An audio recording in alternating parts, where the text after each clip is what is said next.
Good morning everyone. আমি ভালো আছি, আশা করি তোমরাও ভালো আছো। আর এই জায়গাটা থেকে বুঝতেই পারছো আমি সকাল সকাল রান্নাঘরে চলে এসেছি, কারণ দিদি তো আশি বেশি কাজ করে দিয়ে চলে গেছে। আর এদিকে মা উঠেছে অনেকক্ষণ, আর আমিও কদিন ধরে একটু ঘুমিয়ে পড়ছি, বেলা হয়ে যাচ্ছে উঠতে। তো চলো, আমি মায়ের জন্য টিফিন করে নিয়েছি, এবার সেই টিফিনটা মাকে নিয়ে গিয়ে দিই। আর কি টিফিন দিচ্ছি আজকে সেটাও তোমাদেরকে দেখাই। অন্যদিন একটু এগুলো দেখানো হয় না, আজকে সময় আছে তাই একটু দেখাতে পারলাম।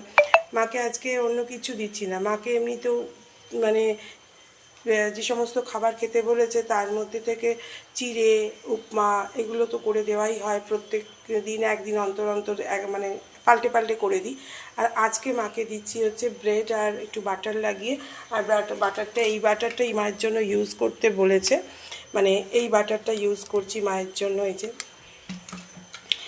আমুলের এই বাটারটা ইউজ করছি। তো যাই হোক, মাকে এই ব্রেড আর বাটার দিয়ে আর কলা দিয়ে মাকে দিচ্ছি, কারণ মা তো অন্য কিছু আর খাবে না। তো দাও তোমাদেরকেও দেখাই। এই যে মায়ের জন্য 2 পিস এই স্লাইস পাউরুটি মা পছন্দ করে না, তাই এই পাউরুটিটা সেঁকে নিয়ে মাকে এইটাই দেওয়া হচ্ছে টিফিনে। তো চলো এখন মাকে নিয়ে গিয়ে টিফিনটা দিই, আর তোমাদেরকেও দেখাই মা কী করছে। এই দেখো মা কী করছে, মা এখন বিছানাটাকে গোছাচ্ছে। এই যে এই যে বসে বসে ফ্রেশ ট্রেশ হয়ে গেছে, সকালে যেটা খালি পেটে ওষুধ খাওয়ার থাকে সেটা খেয়েছে, খেয়ে চাও খেয়েছে, চা খেয়ে এবার বসে আছে। ওইসব করতে হবে না, এখন টিফিনটা খেয়ে নাও, টিফিনটা খেয়ে নাও, খেয়ে নিয়ে যা ওষুধ আছে খেয়ে নাও।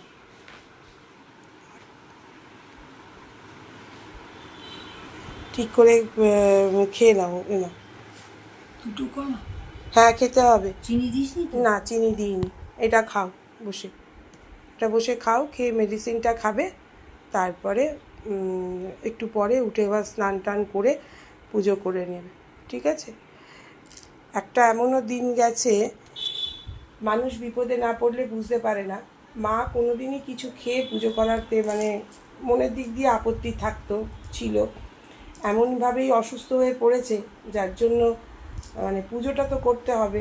আমি এখন বলেছি তুমি খেয়ে দিয়ে পুজো করবে, তুমি খেয়ে দিয়ে ছাড়া পুজো করতে পারবে না। আর যেহেতু একদমই খাওয়া অল্প, খাওয়ার জন্য না খেতে খেতে এই রোগের এত বড় একটা অসুখ থেকে উঠেছে, তাই জন্য বলেছি একদম খেয়ে দিয়ে পুজো হবে। বলো তো বন্ধুরা, আমি কতটা কি ভুল বলেছি? মার কাছে যুক্তিতর্কে আমি হেরে যাচ্ছি, তোমরাই আমাকে বলবে যে আমি কতটা ঠিক বলেছি না ভুল বলেছি। তো চলো এখনকার মতন রাখছি, আবার যখন ছোট ছোট কিছু করব ভিডিও করে তোমাদের সামনে পোস্ট